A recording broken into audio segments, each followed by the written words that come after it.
Watch this. When I scroll, the bottle slides in from the left, it tilts forward, and it starts pouring. Then, if I keep scrolling, the bottle drops down with me and keeps traveling through the next sections as I move, like it's guiding me through the page. And that's not even the best part. This entire website is responsive and you can add it to WordPress to make it live. I made this completely for free, and you can even use this motion with a 3D object like this. Now, don't worry if it seems a little bit complicated. You can get started easily by using the prompts in the description below. Before we start building, we need the assets for the scroll triggered effect. This whole effect depends on one thing, a clean bottle image that looks real. If the asset is even slightly off, everything later looks fake. So let's take a prime bottle image and use it as a reference in ChatGPT. Now the prompt is simple. I wanted to keep the design exactly the same and only improve the quality with a few guardrails in the prompt.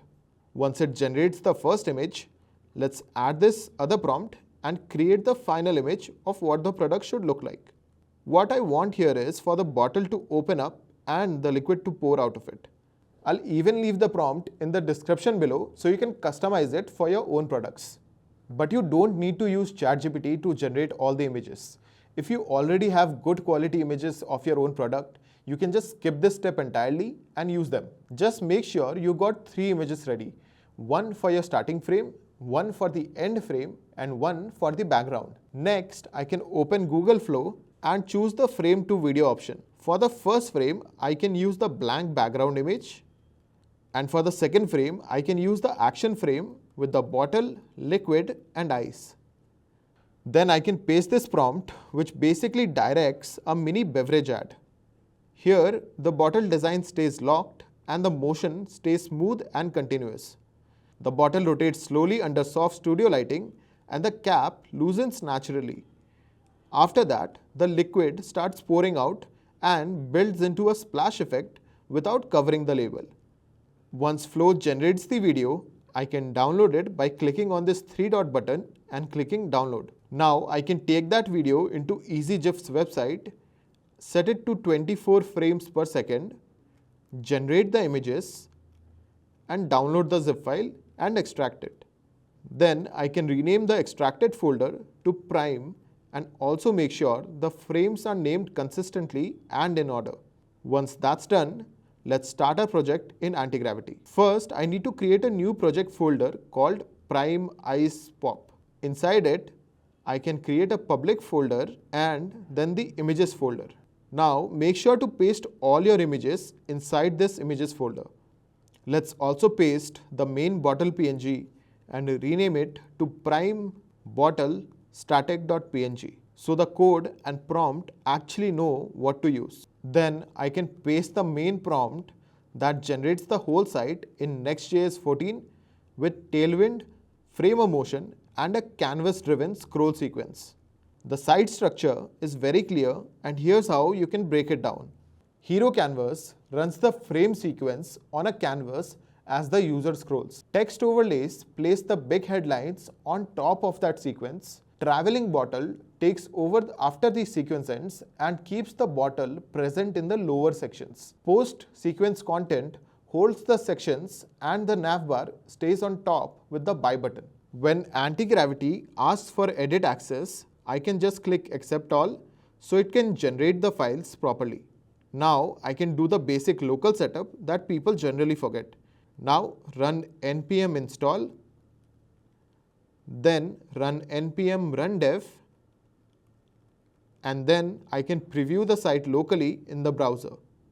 Now, as you can see, the site is generated, but it isn't quite what we wanted. So now we need to go into the vibe coding part, which basically means I'm going to show AntiGravity what I'm dealing with using screenshots.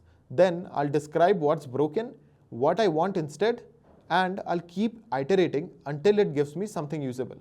This usually takes a few rounds of changes, so I'll fast forward this section and show you the important fixes. But every single prompt I'm going to use and every change I will be making will be listed in the description below.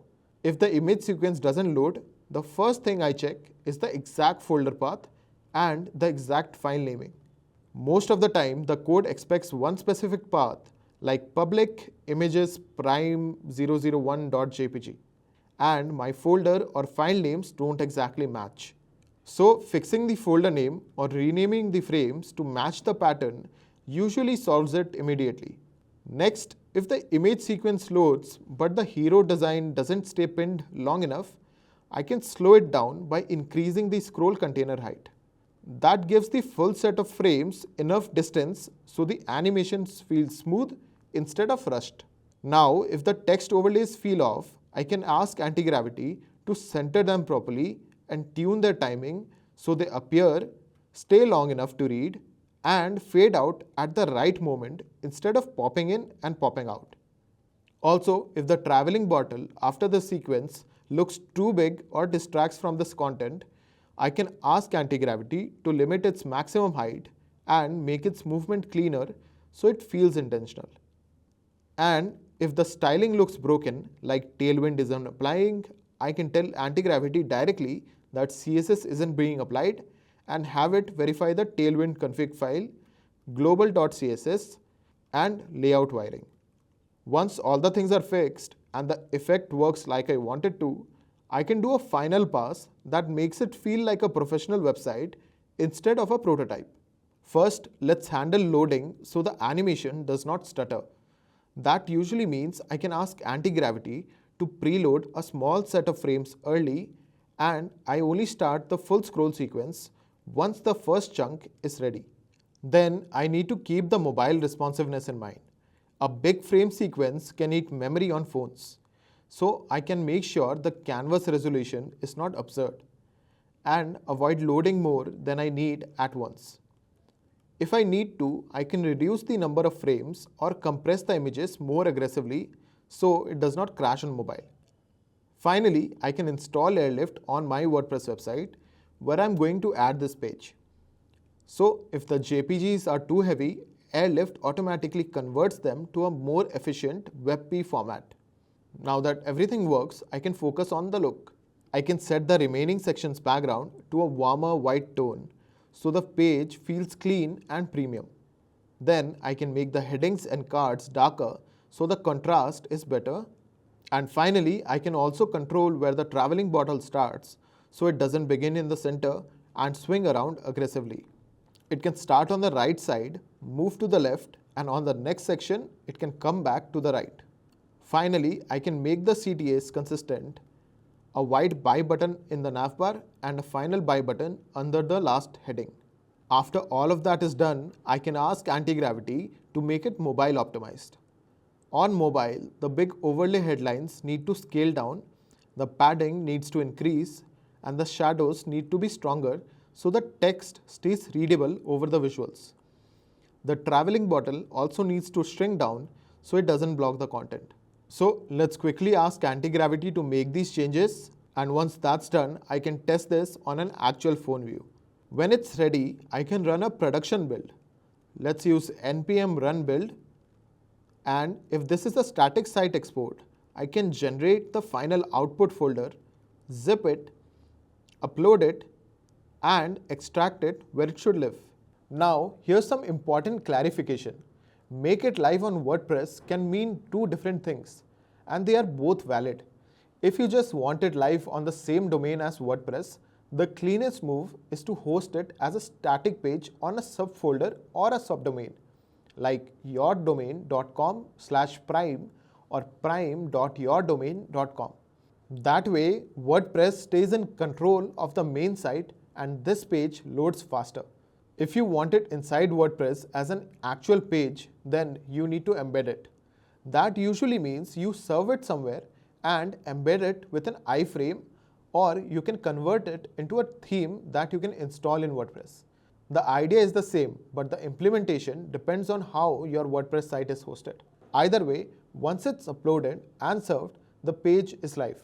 And that's the full pipeline.